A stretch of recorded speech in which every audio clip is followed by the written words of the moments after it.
அதுக்கப்புறம் இந்த third chapter இருக்குங்களா, அட்மினிஸ்ட்ரேட்டிவ் பிஹேவியர். அதில் வந்து decision making, communication, motivation theory, theory of leadership, இந்த மாதிரியெல்லாம் நிறைய வரும். இதில் நீங்கள் என்ன பண்ணுறீங்க அப்படின்னா வந்து இந்த தியரி ஆஃப் லீடர்ஷிப்னு வரப்போ இதுலேயே லீடர்ஷிப் தியரியில் பேரெல்லாம் கொடுத்துட்டு இருப்பாங்க. இந்த பேர் இவங்க பண்ணாங்க, இந்த லீடர்ஷிப்ன்ட்டு, இந்த லீடர்ஷிப்புக்கு இந்த லீடர்ஷிப்புக்கு என்னென்ன வித்தியாசம் வருதுன்னு சொல்லியிருப்பாங்க. ரைட்டுங்களா? இந்த லீடர்ஷிப் தியரியை நீங்கள் அடுத்த சாப்டரான 5th சாப்டர் வரும், இந்த ஆர்கனைசேஷன். ரைட்டுங்களா? இந்த ஆர்கனைசேஷன், இந்த ஏரியா, அப்புறம் இந்த அக்கௌண்டபிலிட்டி அண்ட் கண்ட்ரோல், இங்கெல்லாம் நீங்கள் எப்படி யூஸ் பண்ணுறதுன்னு பார்க்கணும். ஓகேவா? அதனால தான் நான் முன்னாடியே கேட்டேன், நீங்கள் எது வரைக்கும் சார் நடத்திருக்காரு என்ன எதுன்னு சொல்லிட்டு. ஸோ உங்களுக்கு போக போக தான் இது பண்ணணும். நான் பார்க்குறேன், நான் மறுபடியும் வேறு ஏதாச்சும் லீவில் வந்தேன்னா எப்படி இருந்தாலும் உங்களுக்கு ஒரு ஆஃப் போர்ஷன் முடிஞ்சிருக்கும். நான் அப்பவும் ஒரு வாட்டி இன்ட்ராக்ஷன் வச்சேன்னா உங்களுக்கு கொஞ்சம் ஈஸியாக இருக்கும். அதையும் இது பண்ணிவிடுங்க. அதேமாதிரி நான் இந்த சாப்டர் சொல்லிட்டேன்ல, பேப்பர் 1ல் 9th யூனிட்டும் அதில் 8th யூனிட்டும், அது ரெண்டும் ஒரு மாதிரி கப்பல் அந்த யூனிட்டு. ஓகேங்களா? அதுக்கப்புறம் பேப்பர் 1ல் 12th யூனிட்டும் பேப்பர் 2ல் 9th யூனிட்டும் ஃபினான்ஷியல், ரெண்டுமே ஃபினான்ஷியல் மேனேஜ்மெண்ட் தான். இதில் கொஞ்சம் தியரியாக நீங்கள் எழுதிட்டு யூஎஸோட தியரி அதெல்லாம் எழுதுவீங்க பேப்பர் 1ல். பேப்பர் 2ல் வந்து அதில் ஏஆர்சியோட 14th ரிப்போர்ட், ஏஆர்சியோட செகண்ட் ஏஆர்சியோட 14th ரிப்போர்ட் தான் அந்த பேப்பர் 2ல் நீங்கள் அதில் கொடுத்து இந்த ரெக்கமெண்டேஷன் எழுதுவீங்க. இப்போ நீங்கள் ஏஆர்சி செகண்ட் ஏஆர்சின்னு போட போகிறீங்க, 14th ரிப்போர்ட்டோட பேரும் போட போகிறீங்க. இதில் வெறும் செகண்ட் ஏஆர்சின்னு மட்டும் போடாதீங்க, கொஞ்சம் வேல்யூ ஆட் பண்ணுங்க. ஓகேங்களா?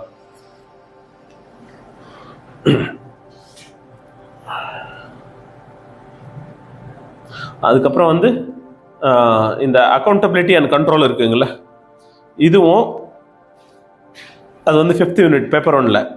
பேப்பர் 2ல் 14th யூனிட் ஒன்று இருக்கும், சிட்டிசன் அட்மினிஸ்ட்ரேஷன் இன்டர்ஃபேஸு, இந்த மாதிரி. இந்த சாப்டர் அந்த சாப்டரும் கொஞ்சம் லிங்க் ஆகும். ஸோ அதனால எல்லாத்தையும் அந்த லிங்க் பண்ணி கொஞ்சம் படிக்க ஆரம்பிங்க.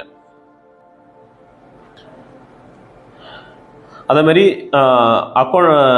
Accountability control 5th chapter paper 1ல், அதில் legislative, executive and judicial control ஒரு அட்மினிஸ்ட்ரேஷன் இருக்குல்ல, இதுதான் ஜுடிஷியல், லெஜிஸ்லேட்டிவ் அப்புறம் எக்ஸிக்யூட்டிவோட ரிலேஷன். பேப்பர் 2 GS 2ல் அங்கே இவங்களோட ரிலேஷன் எப்படி இருக்குது, administrative relation, executive relation, legislative relation, அதுக்கப்புறம் ஃபினான்ஷியல் ரிலேஷன். இந்த மூணு ரிலேஷன். அந்த ஃபினான்ஷியல் ரிலேஷன் எழுதுறப்போ நீங்கள் என்ன பண்ணுவீங்க, செகண்ட் ஏஆர்சியோட 14th ரிப்போர்ட்டை மென்ஷன் பண்ண போகிறீங்க. இதெல்லாமே ஞாபகம் வச்சுங்க. இதெல்லாம் ஜஸ்ட் இன்புட்டாக நீங்கள் எடுத்துங்க. ஓகேங்களா? மற்றபடி நான் தான் சொல்கிறேன் சார், ஓவராலாக எல்லாத்தையும் பார்த்து பாருங்கள். நீங்கள் அவர் மேலே இப்போ இது பண்ணிட்டீங்கன்னா என்னென்னா அவருக்கு நீங்களும் ஒர்க் கொடுக்கணும். இப்போ இந்த ஒர்க்கெல்லாம் பண்ணிட்டு வந்தீங்கன்னு வச்சுங்க, அவரே கொஞ்சம் இன்னும் எஃபர்ட் போடுவார். அப்போ தான் ரைட்டு, இவங்க கேட்க ஆரம்பிக்கிறாங்க நம்ம இதை கொஞ்சம் இது பண்ணணும் அப்படின்னு சொல்லிட்டு. ஏன்னா அவரோட ப்ரியாரிட்டி என்ன இருக்குன்னா உங்களுக்கு அந்த பேசிக்ஸ் புரிய வைக்கிறது. தியரி திங்கரை நீங்கள் புரியாமல் பப்பாடை புரிஞ்சுக்க முடியாது. அப்போ அந்த திங்கர், அதுக்கப்புறம் அதோட எவல்யூஷன், அந்த எவல்யூஷனில் எப்படி மற்ற சாப்டர் இதுவும் ஆகுது. அப்போ படிப்படியாக தான் நீங்கள் போக முடியும். அப்போ படிப்படியாக பண்ணுறப்போ நீங்கள் அந்த கொஞ்சம் கொஞ்சமாக உங்களோட இன்புட் நீங்கள் இதை போட்டு வந்துட்டே இருங்க. ஒன்ஸ் ஒரு ஃபுல் கிளாஸ் முடிஞ்சதுன்னா உங்களுக்கு ஓவரால் பிக்சர் கிடைச்சிடும். அதுக்கப்புறம் ஆன்சர் ரைட்டிங், இப்போவே ஆன்சர் ரைட்டிங் ஆரம்பிச்சிருங்க. ஆனால் ஆரம்பிச்சிட்டாரா சார்? எழுதுறாருங்களா? அதனால் நீங்கள் எழுத ஆரம்பிங்க. நீங்கள் ஒவ்வொரு கேள்வி எழுத ஆரம்பிங்க. எழுதிட்டு நீங்கள் சார்ட்டை கொடுத்து நீங்கள் கரெக்ஷன் வாங்கினீங்கன்னா உங்களுக்கு தெரியும். ஆனால் என்னன்னா இதில் என்ன பிரச்சனைனா, நீங்கள் பப்பாடை வந்து கேள்வி படிச்சிங்கன்னா புரியாது. திங்கரை மட்டும் பார்த்துங்க. அந்த திங்கரோட ஐடியா அதை கன்சைஸ் பண்ணுங்க. அந்த கேள்வியை இது வந்து இதுதான் சொல்ல வரதான் தெரிஞ்சுன்னா அப்போ அந்த திங்கரோட லிங்க் பண்ணுங்க. என்ன கேட்டு அப்படியே எழுத ஆரம்பிங்க. அதான் ஆன்சர்ஸ். பேராக்கு பேராவா எழுதலாம். பேப்பர் 2 மோஸ்ட்லி பாயிண்ட்ஸாக கொடுங்க. பேப்பர் 1 பேராவா எழுதுனீங்கன்னா நல்லது. டாப்பர் பேப்பர் பார்த்தீங்கன்னாலே தெரியும். என் பேப்பர் நான் இன்னைக்கு எடுத்துகிட்டு வந்து கொடுத்துருக்கேன். நான் அவர்கிட்ட அங்கே இருக்குது வெளியில், அதை நீங்கள் பார்த்துங்க. நான் ஃபுல் டெஸ்ட்டும் இருக்குது, வந்து செக்ஷனல் டெஸ்ட்டும் வச்சாருன்னு நினைக்கிறேன் சார். அந்த பேப்பரும் வச்சிருக்கு. 19 எக்ஸாம் தான், அப்புறம் நான் கிளியர் பண்ண எக்ஸாம் தான், ரெண்டுமே இருக்குது. ஃபெயில் ஆனதும் இருக்குது, பாஸ் பண்ணதும் இருக்குது. அதனால் நீங்கள் ரெண்டுமே பார்க்கலாம், அந்த டிஃப்ரென்ஸும் பார்த்துக்கலாம் நீங்கள் அதில். அதுக்கப்புறம் CPA, comparative public administration. Administrative லா மட்டும் என்னென்னா, அட்மினிஸ்ட்ரேட்டிவ் லாவில் சில சார் கொடுப்பாரு. அது இல்லாமல் அந்த மோஹித் பட்டாச்சாரியா இருக்குங்க, அதில் சில கண்டென்ட் இருக்கும். அதை மட்டும் கொஞ்சம் எடுத்து எழுதிங்க. ரைட்டுங்களா? அந்த ஏரியாவை மட்டும் நீங்கள் அதை மட்டும் கொஞ்சம் எடுத்து எழுதிங்க. அப்புறம் 4th சாப்டர் ஆர்கனைசேஷனில் இந்த சிஸ்டம் தியரி அதெல்லாம் நீங்களே தியரட்டிக்கல் பார்ட், அது சார் நடத்துவார், ஈஸி. பட் இதில் என்னென்னா public private partnership, regulatory authority இதெல்லாம் இருக்கும், ஃபீல்டு அத்தாரிட்டி, இது எல்லாமே வந்து கொஞ்சம் அப்ளிகேஷன் பார்ட்.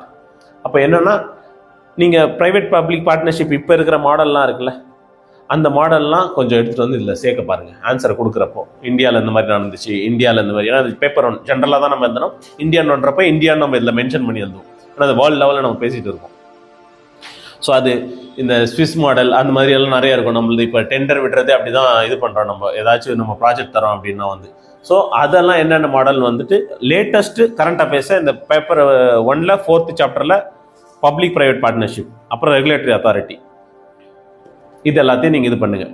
ரெகுலேட்டரி அத்தாரிட்டினா நீங்கள் அவங்க ஒரு கொஸ்டின் கேட்பாங்க, அதுக்கெல்லாம் ஆன்சர் பண்ணிவிடுவீங்க. இருந்தாலும் இன் இந்தியா ஆர்பிஐ வந்து மானிட்டரி பாலிசி மூலியமா ரெகுலேட் பண்ணிட்டு இருக்காங்க அப்படின்ட்டு நீங்கள் ஒரு எக்ஸாம்பிள் போடுங்க. இந்த மாதிரிக்காக தான் நான் உங்களை சொல்கிறேன்.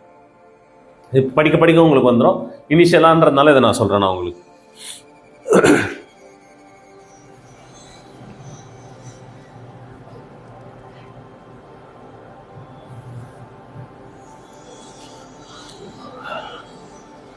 அதுக்கப்புறம் வந்து பேப்பர் 8 சாப்டர் 8 பேப்பர் 1 டெவலப்மெண்ட் டைனமிக்ஸ்ன்னு சொல்லி இருக்கும்ல, அதில் பியூரோக்ரஸி அண்ட் டெவலப்மெண்ட் இருக்கும். இந்த சேம் தான் உங்களுக்கு பேப்பர் 2ல் செகண்ட் சாப்டர். பேப்பர் 2ல் second chapter bureaucracy and democracy, bureaucracy and development இருக்கும் பாருங்களேன். இது ரெண்டும் ஒரே கண்டென்ட் தான். அதில் கொஞ்சம் இந்தியன் கண்டெஸ்ட்டில் எழுதுவீங்க பேப்பர் 2ல், இதில் ஜென்ரலாகவும் எழுதுவீங்க. சார் கொடுக்குற கண்டென்ட்டை எழுதிட்டு அதில் இருக்கிற கண்டென்ட்டை இதில் கொஞ்சம் எக்ஸ்ட்ரா எழுதுங்க.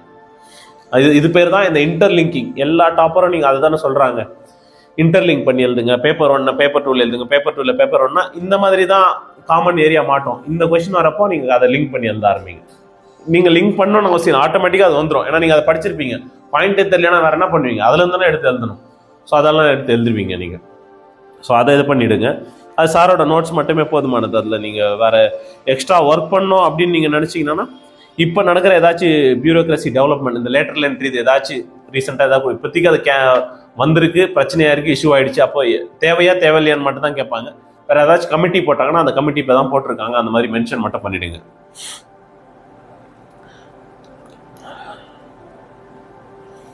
அவ்வளோதான். அட்மினிஸ்ட்ரேட்டிவ் லாலையும் அதே தான். டெலிகேட்டட் லெஜிஸ்லேஷன் அது பார்த்துங்க. அது வந்து GS2ல் டைரக்ட் கொஷின் இருக்குது. டெலிகேட்டட் லெஜிஸ்லேஷன் என்னென்னலாம் டெலிகேட்டட் லெஜிஸ்லேஷன் சொல்லிட்டு, அது அட்மினிஸ்ட்ரேட்டிவ் ட்ரிபியூனலில் வந்து அதில் நிறையா ரெக்கமெண்டேஷன்லாம் இருக்கும். சில கமிட்டி செகண்ட் ARCயோட ரெக்கமெண்டேஷன் இருக்குது. அதை பேப்பர் 1 எழுதுறப்போ கொஞ்சமாக எழுதுங்க. இந்த மாதிரி இந்தியாலையும் இந்த மாதிரி ஃபாலோ பண்ணுறாங்க அப்படின்னு சொல்லிட்டு அந்த மாதிரி கொஞ்சம் எழுதுங்க. சரிங்களா?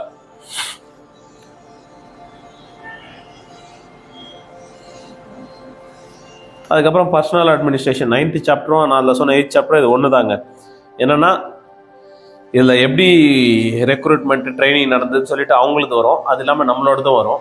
இதில் என்ன ஒரே ஒரு சின்ன இது இருக்குன்னா, நீங்கள் வந்து இதில் தான் வந்து அந்த எக்ஸாம்பிள்ஸ் எல்லாம் கொஞ்சம் போட வேண்டியது இருக்கும். எக்ஸாம்பிள் பெஸ்ட் மாடல் சில இடத்துல சிங்கப்பூரில் நல்லா இருக்கும், சில ஏரியாவில் ஜப்பானோட மாடல் நல்லா இருக்கும். இது சாரே கொடுத்துருவாரு, நீங்கள் தேடணும்னு அவசியம் இல்லை, சாரே கொடுத்துருவார் எந்த சிஸ்டத்துக்குன்ட்டு.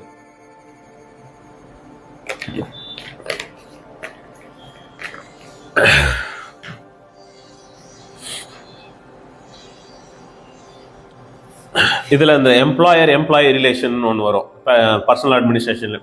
இப்போ இதில் போனீங்கன்னா நீங்கள் அங்கேருந்து அப்படியே என்னன்னா லிங்க் பண்ணுவீங்க. இப்போ நீங்கள் படித்த இதுவெல்லாம் இருக்குங்களே, இப்போ அந்த மாதிரி நான் சொன்ன மாதிரி நீங்கள் எழுதிருந்தீங்கன்னா கம்யூனிகேஷன் தனியாக, ட்ரைனிங் தனியாக, எம்ப்ளாயி ரிலேஷன் தனியாக, அங்கே போய் பார்த்தீங்கன்னா ஒரு திங்கர் எழுந்திருப்பீங்க. இப்போ அந்த திங்கரை இங்கே எடுத்துகிட்டு வந்து போடுவீங்க.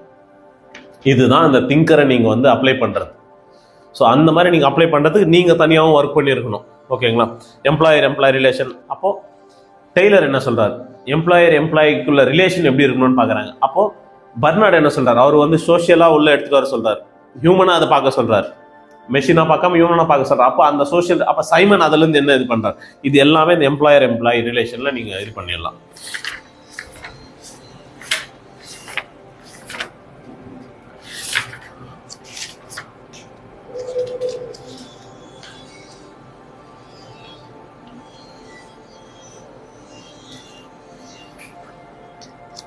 இதெல்லாம் கேட்டிருக்காங்க பாருங்க. Analyse the constitutional, political and operational dimension of employee relation. What are your suggestion to bring about a satisfactory relation between them.